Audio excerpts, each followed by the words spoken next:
April 6, 1945. The Pacific Ocean churned beneath a sky that promised death.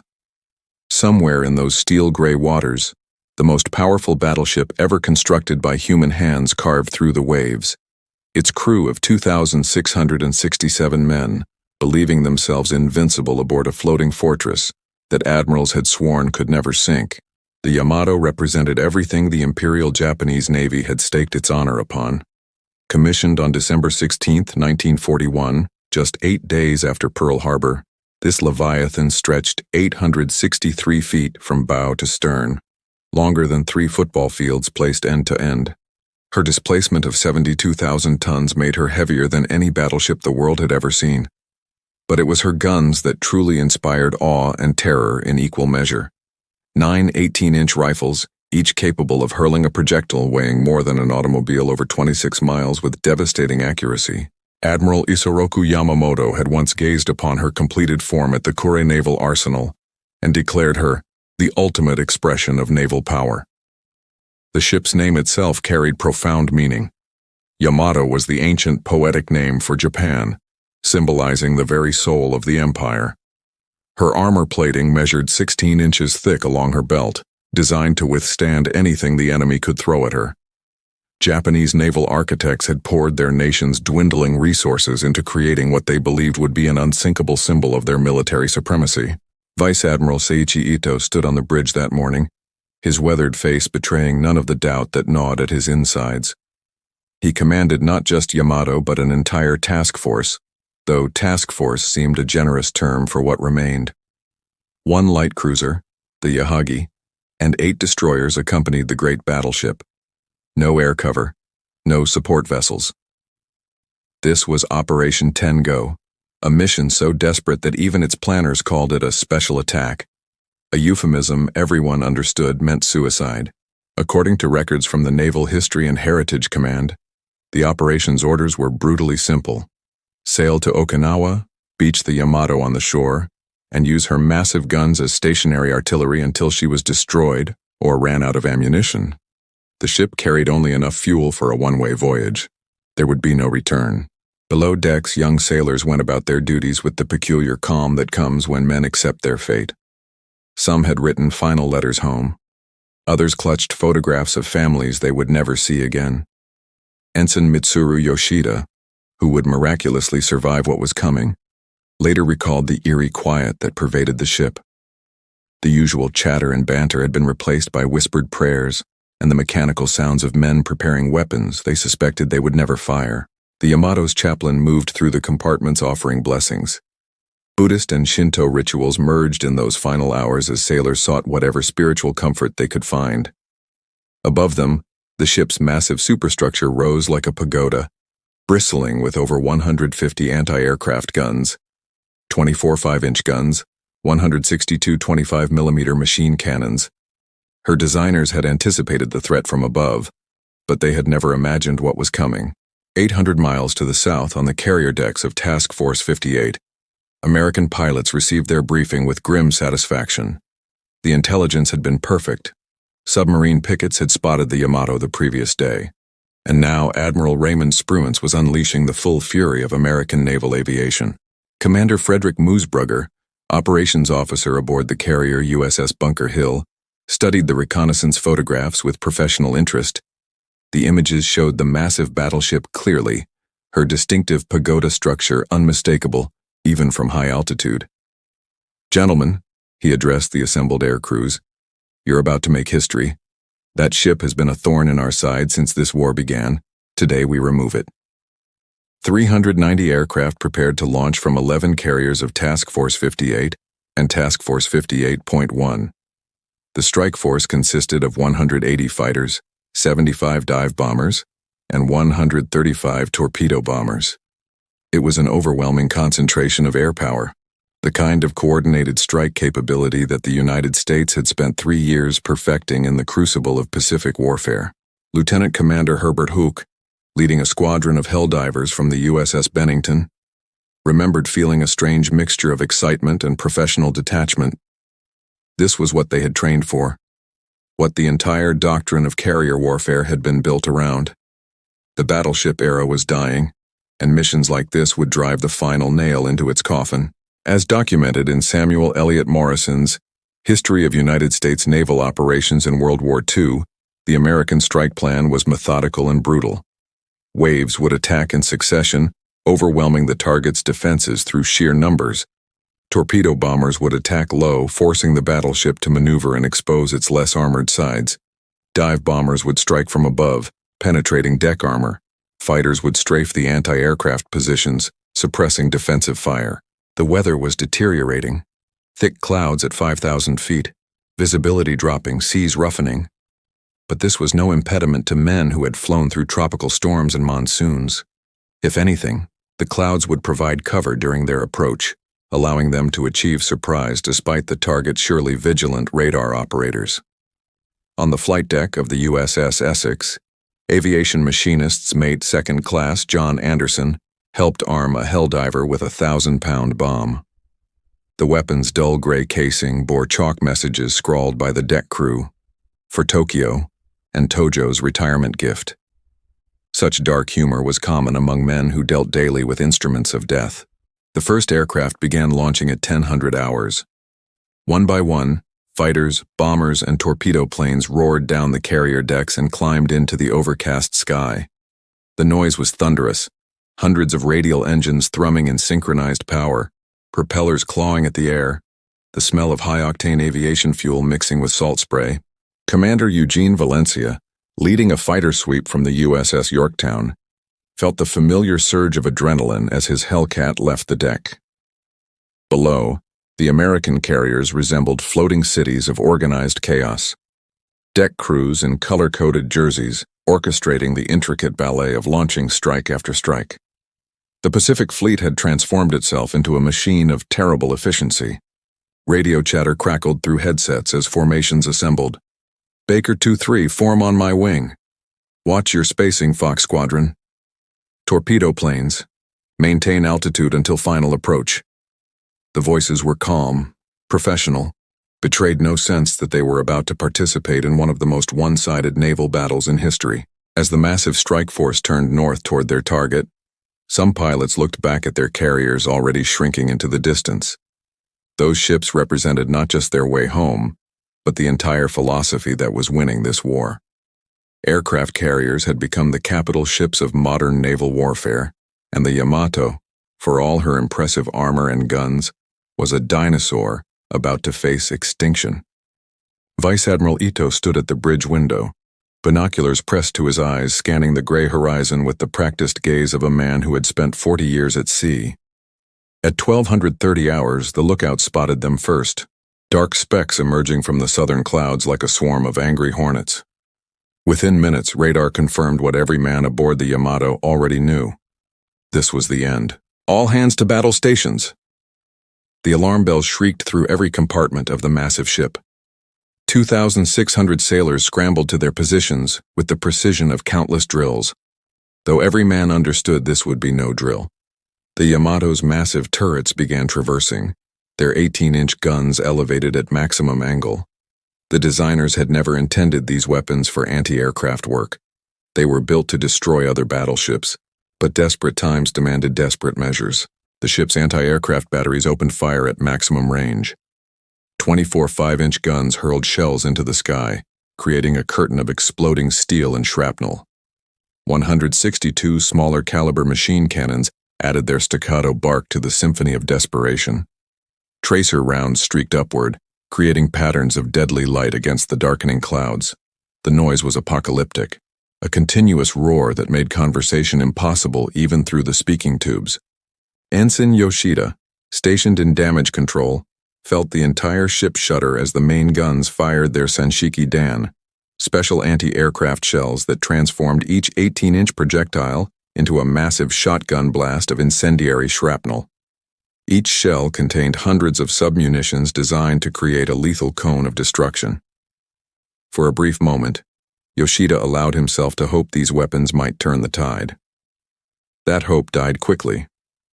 The first wave of American aircraft, 96 planes from the carriers Hornet, Bennington, and Belleau Wood, attacked at 1241 hours. Hellcat fighters swept in first, their 650 caliber machine guns raking the Yamato's deck, silencing anti-aircraft positions, killing gunners where they stood. Behind them came the torpedo bombers, flying so low their propellers nearly touched the wave tops. Lieutenant Thomas Stetson, piloting a Grumman Avenger from the Belleau Wood, remembered the size of the target, stunning him into momentary disbelief. She was bigger than any ship I'd ever seen, he would later testify. Bigger than I'd imagined a ship could be. And she was throwing up more flak than I thought possible. He pressed his attack anyway, releasing his Mark 13 torpedo at 800 yards, so close he could see individual sailors manning the deck guns. The first torpedo struck Yamato's port side at 1243 hours, creating a geyser of white water that temporarily obscured the ship's hull. The battleship shuddered but maintained course. Her damage control teams rushed to the breach, fighting the incoming seawater with pumps and shoring timbers. The Yamato had been designed to survive multiple torpedo hits. Her anti-torpedo bulges and compartmentalization would limit flooding. But one torpedo was just the beginning. Captain Kosaku Aruga, commanding the Yamato, ordered evasive maneuvers. The great ship began turning, her massive rudder fighting against momentum and displacement. But a 72,000-ton battleship cannot dodge like a destroyer. She was too large, too heavy, too ponderous. The American pilots pressed their attacks with the patience of hunters who know their prey cannot escape. A second wave struck at 1250 hours, 54 aircraft from the Intrepid and Yorktown. This time the coordination was perfect. Torpedo bombers attacked from both sides simultaneously, forcing the battleship into an impossible choice: turn into one group of torpedoes while exposing the beam to another. 3 more torpedoes slammed into the Yamato's hull in quick succession, 2 on the port side, 1 to starboard. Below decks, Ensign Yoshida's damage control team worked in water that rose to their waists. The lights flickered and died, plunging compartments into darkness broken only by emergency lanterns and the red glow of battle lamps. Men shouted reports, their voices barely audible over the screaming of tortured metal and the rush of water pouring through ruptured bulkheads. The pumps were losing their battle against the Pacific Ocean. At 1300 hours, the Yamato began listing noticeably to port. 7 torpedoes had struck her port side, overwhelming the anti-torpedo bulges that were supposed to protect her. Water flooded into her engineering spaces, drowning men at their posts who refused to abandon their duty. The list increased to 5 degrees, then 8, then 12. Captain Aruga ordered counter-flooding of starboard compartments to correct the imbalance, but the damage was too severe, the flooding too extensive. The third wave of American aircraft appeared at 1315 hours, 120 planes from the Essex, Bunker Hill, Bataan, and Cabot. By now, the Yamato's anti-aircraft fire had diminished noticeably. Dead gunners lay slumped over their weapons.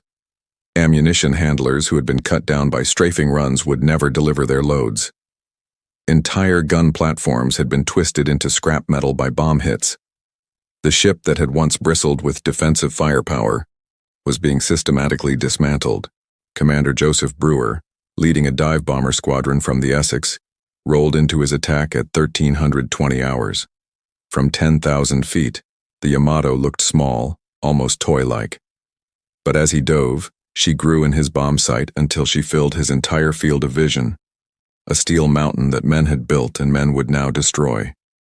He released his 1,000-pound bomb at 2,000 feet and pulled up hard, feeling the G-forces crushing him into his seat. The bomb struck just forward of the number 2 turret, penetrating the armored deck and exploding deep within the ship.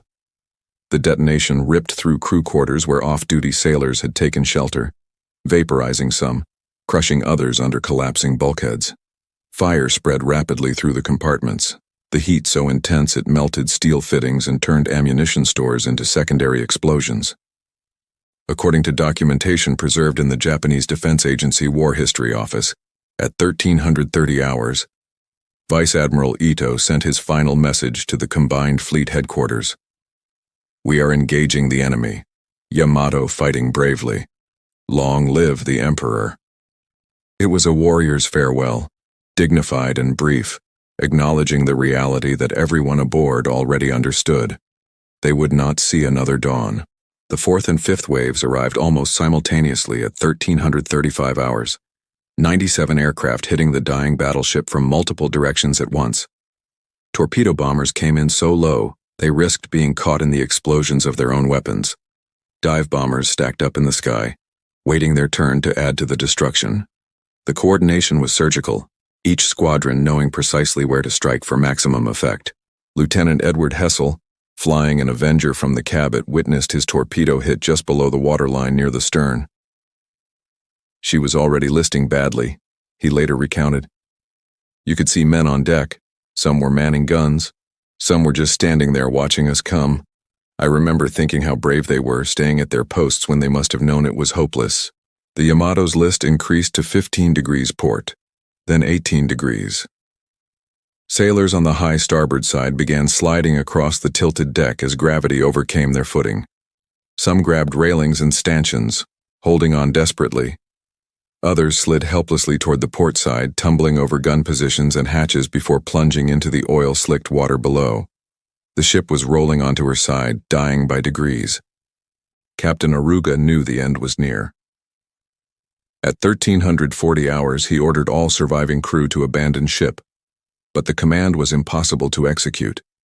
Many compartments were already sealed, their occupants trapped inside by jammed hatches or flooding corridors.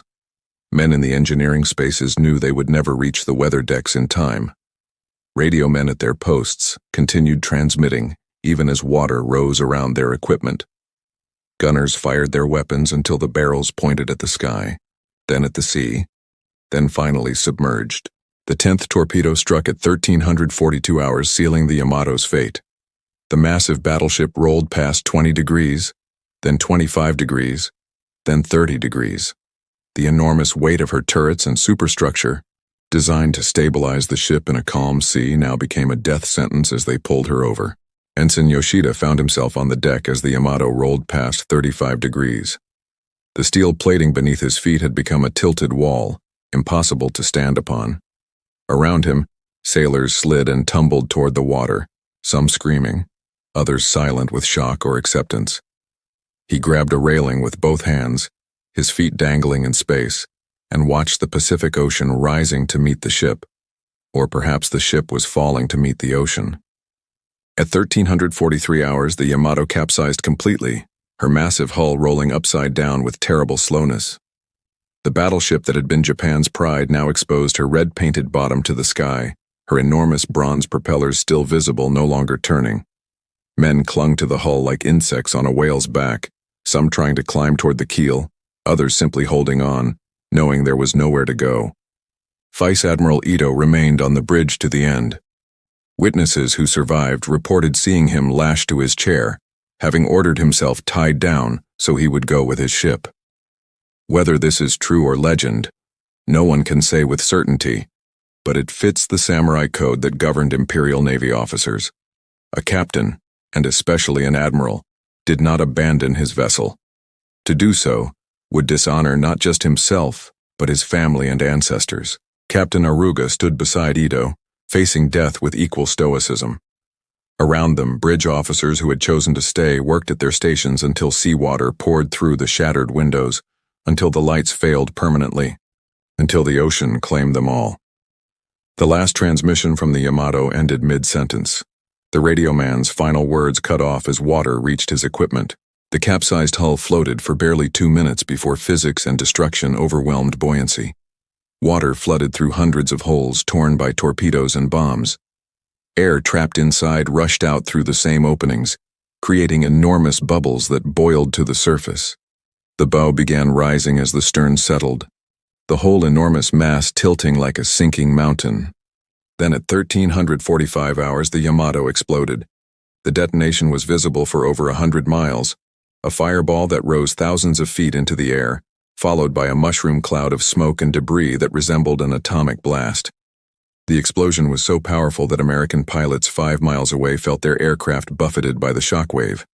Some initially thought they had witnessed a nuclear weapon. The cause was catastrophic. The fires that had been burning throughout the ship finally reached the aft magazines where hundreds of tons of 18-inch shells were stored. Each shell contained over 2,000 pounds of explosives. When they detonated simultaneously, the result was equivalent to multiple conventional bombs going off at once. The Yamato didn't just sink, she was obliterated, torn apart by her own ammunition in a final, terrible irony. Ensign Yoshida, who had been thrown clear by the explosion, found himself underwater, disoriented, his ears ringing from the concussion. He clawed toward what he hoped was the surface, lungs burning, and broke through into a nightmare seascape. Burning oil covered the water for hundreds of yards in every direction. Bodies floated everywhere, some moving, most not. The scattered wreckage of the world's greatest battleship littered the sea. The light cruiser Yahagi was sinking too, torpedoed repeatedly in the same attack. 4 of the 8 destroyers were gone or going down. The survivors, 4 destroyers, circled the area where the Yamato had been, pulling men from the water when they could, forced to abandon others when American fighters made strafing runs to drive them away. It was brutal calculus. Stay and be sunk yourself, or flee and save some, rather than none. According to Japanese naval records of the Yamato's crew of 2,667 men, only 269 survived. Vice Admiral Ito was not among them. Captain Aruga was not among them. Thousands of sailors, some barely old enough to shave, went down with their ship or died in the water afterward. The light cruiser Yahagi lost 446 of her 473 crew members. The destroyer losses added another 391 dead. Aboard the USS Bunker Hill, the returning strike aircraft began landing at 1430 hours. Pilots climbed from their cockpits with exhaustion written on every face, their flight suits dark with sweat despite the cold air at altitude. The debriefing rooms filled with air crews who had just participated in history, though most seemed more relieved than jubilant. Lieutenant Commander Hoke reported his observations with the flat factual tone of a professional warrior. Target destroyed. Multiple torpedo and bomb hits observed. Target exploded and sank at approximately 1345 hours. Heavy anti-aircraft fire encountered initially, diminishing significantly during later waves. Own aircraft losses minimal. The American losses were indeed remarkably light. Only 10 aircraft lost out of nearly 400 launched, with 12 airmen killed or missing. It was a lopsided victory that demonstrated the overwhelming superiority of carrier-based aviation over even the most powerful battleship. The tactical lessons were clear, though they simply confirmed what naval strategists had already concluded. The battleship era had ended at Pearl Harbor. It was just taking the battleships themselves a while to realize it. Admiral Spruance reviewed the action reports with satisfaction but without celebration. He understood the strategic significance. The Yamato had been eliminated as a threat to the Okinawa operation, and with her went Japan's last hope of meaningful surface naval intervention. But Spruance was a professional, and professionals don't gloat over killing enemy sailors who were simply doing their duty. The intelligence officers compiled their damage assessments. At least 11 torpedoes struck the Yamato, possibly as many as 15. Between 5 and 8 bombs had penetrated her armor. Hundreds of strafing runs had killed anti-aircraft crews and started fires throughout the ship. It had taken 390 aircraft nearly 2 hours to destroy her, which spoke both to the ship's incredible resilience and to the raw power of coordinated air attack. As recorded in the official U.S. Navy action reports, the destruction of the Yamato had another subtler effect on American morale.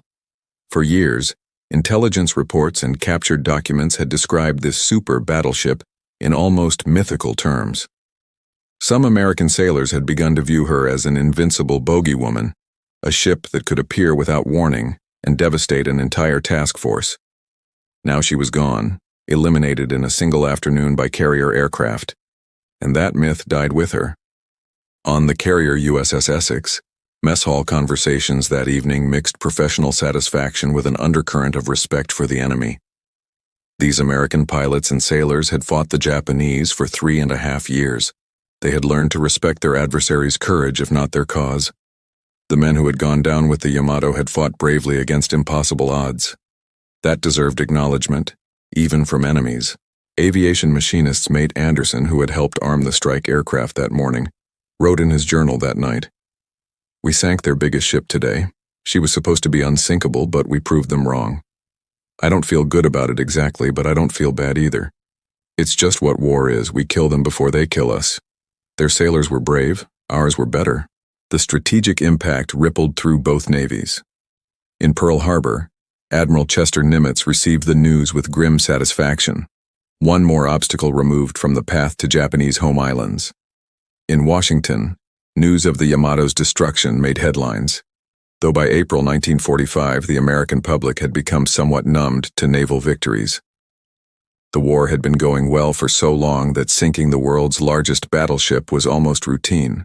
In Japan, the news was suppressed initially, then carefully released through official channels that emphasized the glorious sacrifice rather than the tactical futility. The Japanese public, already suffering under the weight of imminent defeat, absorbed this latest blow with the resigned acceptance of people who knew their nation was dying. The Yamato had been a symbol of Japan's industrial might and martial prowess. Her loss symbolized the inevitable conclusion toward which the war was grinding. Ensign Yoshida clung to a piece of wreckage in the burning oil slick, his life jacket keeping him afloat but providing no protection from the flames that danced across the water's surface. Around him, hundreds of other survivors faced the same terrifying choice: stay in one place and risk being burned alive, or swim through the flames and risk exhaustion in the freezing water. The oil made swimming nearly impossible, coating his face, filling his mouth with the taste of petroleum and salt. Petty Officer Kazuo Watanabe, who had been blown clear of the Yamato when she exploded, found himself surrounded by the dying and the dead. Men with severe burns begged for help he couldn't provide. Others simply floated face down, already gone, their bodies bobbing in the waves like grotesque markers of the disaster. The screaming was the worst part. The cries of wounded men calling for medics who would never come, for mothers they would never see again, for relief from pain that only death would provide. The destroyer Fuyutsuki made the first rescue approach at 1400 hours, her crew throwing life rings and nets over the side, while maintaining way to avoid being hit by American aircraft that were still in the area. Sailors hauled survivors aboard with desperate urgency, knowing that every minute's delay meant more men would slip beneath the waves. The destroyer's deck became a triage center of horror. Burned men, men with broken limbs, men in shock who couldn't speak or respond. Commander Masayoshi Yoshida, no relation to the ensign, commanded the Fuyutsuki and faced an impossible decision. More than 1,000 men were still in the water, but American fighters were making strafing runs, and if he lingered, his ship would become another wreck. He made the choice that all commanders dread: save who you can and leave the rest. The Fuyutsuki pulled away at 1430 hours with 112 survivors aboard, leaving over 900 men to die in the water. The destroyer Yukikaze, veteran of countless actions and considered lucky by her crew, managed to rescue 61 men despite repeated harassment by American aircraft. Her captain, Commander Terauchi Masamichi, took risks that bordered on suicidal, bringing his ship nearly to a stop multiple times to pluck men from the burning sea. Several sailors volunteered to jump overboard with lines attached, swimming through the oil to reach survivors who were too weak to reach the ship on their own. Ensign Yoshida was among those rescued by the Yukikaze. Strong hands grabbed his arms and hauled him up the destroyer's net, depositing him on the deck where he lay gasping, vomiting oil and seawater, his skin red with minor burns, his mind trying to process what had happened. A medic appeared, checking him quickly, then moving on to someone with worse injuries. The deck was covered with survivors in various states of damage, some unconscious, others staring at nothing with eyes that had seen too much. The destroyers Suzutsuki and Hatsushimo picked up the remaining survivors, 96 men between them. By 1500 hours, the rescue operations ended. The 4 surviving destroyers turned south, running at maximum speed to escape the area before the Americans could send another strike. Behind them, hundreds of men still floated in the water, clinging to debris, calling out to ships that were already over the horizon. None of these men survived the night. Aboard the Yukikaze, a young sailor named Naoyuki Watanabe helped care for the survivors. Years later, he would describe the scene. They were covered in oil, most of them, burned, wounded, in shock. Many couldn't speak. They just lay there staring at the deck or the sky. I offered one man water, and he couldn't even hold the cup. His hands were shaking so badly. Another kept asking about his friend, wanting to know if we'd rescued him. I didn't have the heart to tell him we'd left hundreds behind. The medical facilities on the destroyers were overwhelmed. Morphine ran out quickly. Bandages were in short supply. The doctors and corpsmen did what they could, but many injuries were beyond their capabilities to treat. 7 men died on the voyage back to Sasebo, their bodies committed to the sea with brief ceremonies. They had survived the Yamato's destruction only to die hours later aboard the rescue ships. Ensign Yoshida sat against a bulkhead that night, wrapped in a borrowed blanket, trying to comprehend his survival. Why had he lived when so many others had died? There was no logic to it, no fairness. Better men than him, braver men, more skilled men, were gone. Vice Admiral Ito, Captain Aruga, hundreds of shipmates whose names and faces he knew, all gone. He had survived through pure chance, a random confluence of events that had placed him on deck rather than below, had thrown him clear rather than trapped him inside. The 4 destroyers arrived at Sasebo Naval Base on April 8, 1945, carrying 269 survivors of Operation Tengo. The dockside scene was somber. No brass bands, no cheering crowds, just grim-faced medical personnel and officers who understood that this represented the effective end of the Imperial Japanese Navy as a fighting force. The survivors were quickly transported to naval hospitals, where they would spend weeks or months recovering from physical injuries while carrying psychological wounds that would never fully heal. Captain Tadashi Ikeda, the base commander, compiled the casualty reports with shaking hands. The Yamato, 2,398 dead. The Yahagi, 446 dead. 4 destroyers sunk. The Asashimo, Hamakaze, Isokaze, and Kasumi, with 391 men lost. Total casualties, 3,265 dead, with only 269 survivors. It was a massacre disguised as a naval operation. The strategic futility of Operation Tengo became apparent even to its planners. The Yamato had been sent on a suicide mission that accomplished nothing except the death of thousands of sailors and the loss of valuable destroyers. She never reached Okinawa, never fired her main guns at enemy positions, never even engaged American surface ships. The operation had been conceived in desperation and executed with the kind of fatalistic determination that characterized Japan's final year of the war, fighting not for victory but for honor, dying not for strategic purpose, but to satisfy a warrior code that predated modern warfare. According to historical analysis documented in Shattered Sword by Jonathan Parshall and Anthony Tully, this reference provides context for understanding Japanese naval strategy during the war's final phase.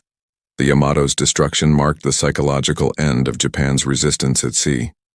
The combined fleet headquarters knew that sending the ship on this mission was tantamount to execution, but the alternative, allowing her to be destroyed in port by American bombs, seemed more shameful than dying in battle. Honor had become more important than pragmatism, ritual more valued than reality. In the weeks following the battle, American intelligence officers interrogated some of the survivors who had been captured when their rescue destroyers were later sunk. The interrogations revealed no significant tactical intelligence. By April 1945, Japan's Navy had no secrets left to protect. But they did provide insight into the mindset of men who had willingly sailed on a suicide mission. Most expressed no regrets about the operation itself, only sorrow that they had survived while their comrades died. Ensign Yoshida spent 3 weeks in the naval hospital at Sasebo before being reassigned to a shore position. The burns and injuries healed, but the survivor's guilt festered. He began keeping a detailed diary of his experiences, writing down every memory of the Yamato and her final voyage before time could blur the details. This diary would later become an invaluable historical document, one of the few detailed survivor accounts of the battleship's last day. The American media treated the Yamato's destruction as a significant, but not particularly dramatic victory. The New York Times ran a story on April 10, 1945, with the headline, "Japanese Battleship Sunk Off Okinawa."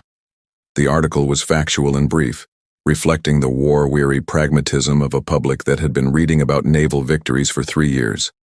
The Washington Post devoted more space to the story, including details about the Yamato's size and armament, but even this coverage treated the event as one more step in the inevitable march toward Japan's defeat. In Japan, the official announcement came on April 12th, carefully worded to present the operation as a heroic sacrifice rather than a catastrophic failure. The statement praised the valiant officers and men who gave their lives in a glorious attack against the enemy. It did not mention that the attack never reached its objective, that the Yamato never engaged enemy surface ships, that the entire operation had been a waste of men and material. The Japanese public, bombarded with similar propaganda for years, read between the lines and understood the truth. Naval historians have spent decades analyzing the Yamato's final battle, and their conclusions are remarkably consistent. The operation was a textbook example of how not to employ naval forces. Sending a surface task force without air cover into waters dominated by enemy carriers was suicide, pure and simple.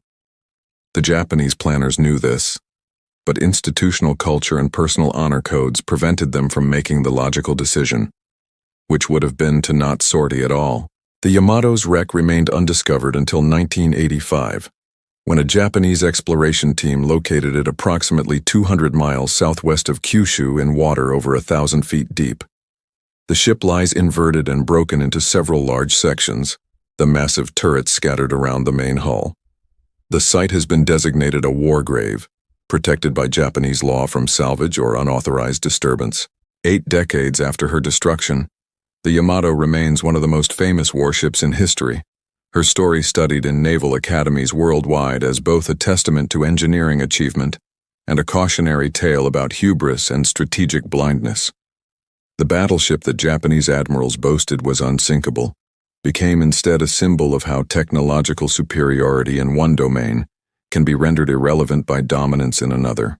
Commander Yoshida, the ensign had risen in rank in post-war maritime self-defense force, published his memoirs in 1974 under the title Requiem for Battleship Yamato.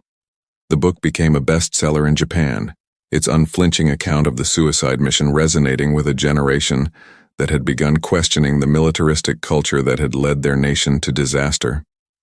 Yoshida wrote, "We sailed knowing we would die, accepting death as our duty. But I have spent 50 years wondering if honor bought with futile death is truly honor at all." The strategic lessons of the Yamato's destruction were absorbed by naval powers worldwide. The battle confirmed what Pearl Harbor, the Coral Sea, and Midway had suggested, that the aircraft carrier, not the battleship, was the capital ship of modern naval warfare. Every major navy shifted resources toward carriers and naval aviation, while battleship construction programs were canceled or converted.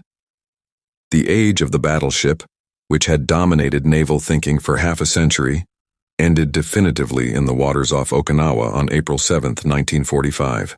Veterans of the battle on both sides eventually found opportunities to share their stories. In 1995, on the 50th anniversary of the sinking, a group of American pilots who had participated in the attack met with Japanese survivors at a memorial ceremony in Japan. The meeting was awkward at first. These men had tried to kill each other half a century earlier, but it evolved into something more profound. They were old men now, their wars long over, their enemies transformed into simply other old men who had served their countries. Lieutenant Thomas Stetson, the Avenger pilot who had torpedoed the Yamato's port side, shook hands with Petty Officer Watanabe, who had been manning a machine gun position when Stetson's aircraft made its run. "I was aiming at you," Stetson said through a translator. "I'm glad I missed." Watanabe smiled sadly. "I was shooting at you. I'm glad I missed too." They stood together at the memorial, two ancient warriors paying respects to the thousands who had not survived to grow old. The Yamato's cultural legacy in Japan has been complex and evolving. Initially, she was remembered as a symbol of tragic heroism, the embodiment of samurai spirit sacrificing itself against impossible odds. But as Japan grappled with its wartime history, the narrative became more nuanced. Modern historians in Japan increasingly view the Yamato's final mission as representative of the military leadership's callous disregard for the lives of ordinary sailors.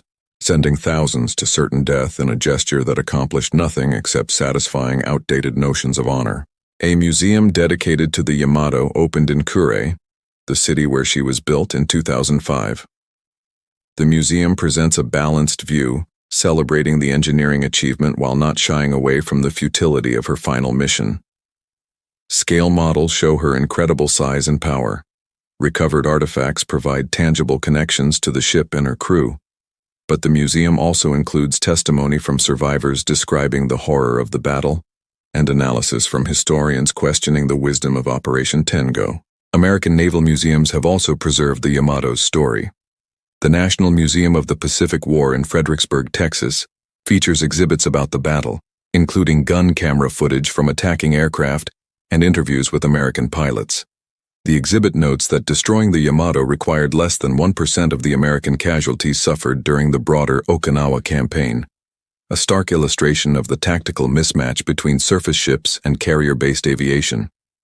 The wreck site itself has become a focus of remembrance and, more recently, scientific study.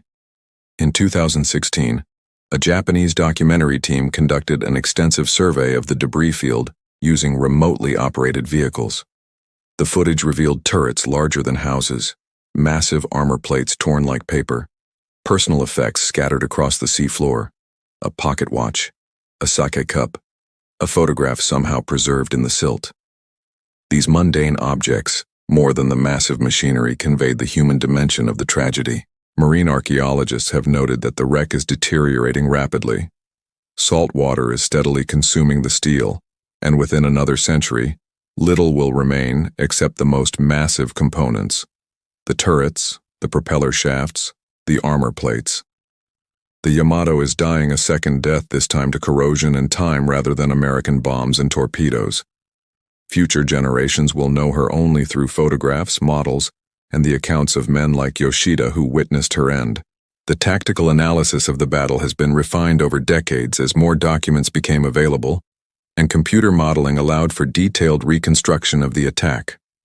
Modern naval historians agree that the Yamato had virtually no chance of surviving, let alone reaching Okinawa. Even if she had somehow escaped the carrier aircraft, American submarines were positioned along her probable route, and surface ships were ready to intercept if by some miracle she got through the air attacks. The human cost of the battle has been memorialized in various forms. In Sasebo, where the survivors were brought ashore, a monument lists the names of all 3,265 men who died in Operation Tengo. Families still visit the memorial, though the numbers dwindle each year as the generation that knew these men personally passes away. Soon the Yamato's dead will be remembered only abstractly, names on stone rather than fathers, brothers, and sons. Ensign Yoshida, by then retired Admiral Yoshida, made his final visit to the memorial in 2008 at the age of 87. He was one of the last surviving officers from the Yamato. In an interview that day, he reflected on the battle and its meaning. "We thought we were fighting for Japan, for the Emperor, for honor, and perhaps we were. But mostly we were dying because old men in Tokyo refused to acknowledge that the war was lost, that continuing the fight only multiplied the suffering. I survived, and I have carried the weight of that survival for 63 years. The honor we thought we were defending looks very different from the perspective of age and peace." Yoshida died 6 months later, taking with him one of the last living connections to the Yamato and her final voyage. With the passing of each survivor, the battle becomes more historical and less personal, transitioning from living memory to historical record. Soon, no one will remain who actually experienced that April day when Japanese admirals' boasts of unsinkability were tested and found catastrophically wrong. The strategic irony of the Yamato story has not been lost on military planners in subsequent decades. She represents the danger of fighting the last war, of investing in the weapons and tactics that dominated previous conflicts, while opponents develop new capabilities that render the old ways obsolete. The battleship thinking that created the Yamato was already outdated when she was commissioned. By the time she sortied on her final mission, it was lethally anachronistic. Modern navies study the Yamato not to understand battleship tactics. Those are irrelevant now. But to avoid making the same category of mistake. becoming so invested in current capabilities that they fail to recognize when the nature of warfare has fundamentally changed. The aircraft carrier dominated naval warfare from 1942 through the end of the 20th century. But military theorists now debate whether carriers themselves are becoming as vulnerable to modern anti-ship missiles and submarines as battleships were to carrier aircraft. The cycle continues, with each generation of weapons eventually rendered obsolete by the next. The Yamato's final voyage remains one of history's most dramatic examples of courage divorced from reason, of tactical bravery wasted on strategic futility. 300 American aircraft proved what some naval theorists had predicted, but many admirals resisted accepting. In modern warfare, air power would dominate the seas. The lesson was learned at terrible cost. Thousands of Japanese sailors died to teach it, and their deaths accomplished nothing except to confirm what should have been obvious to Japan's military leadership. The Yamato was unsinkable, Japanese admirals had boasted. 300 American planes sent her to the bottom, and in doing so wrote the final chapter of the battleship age, ending an era that had defined naval warfare for generations but now belonged irrevocably to the past.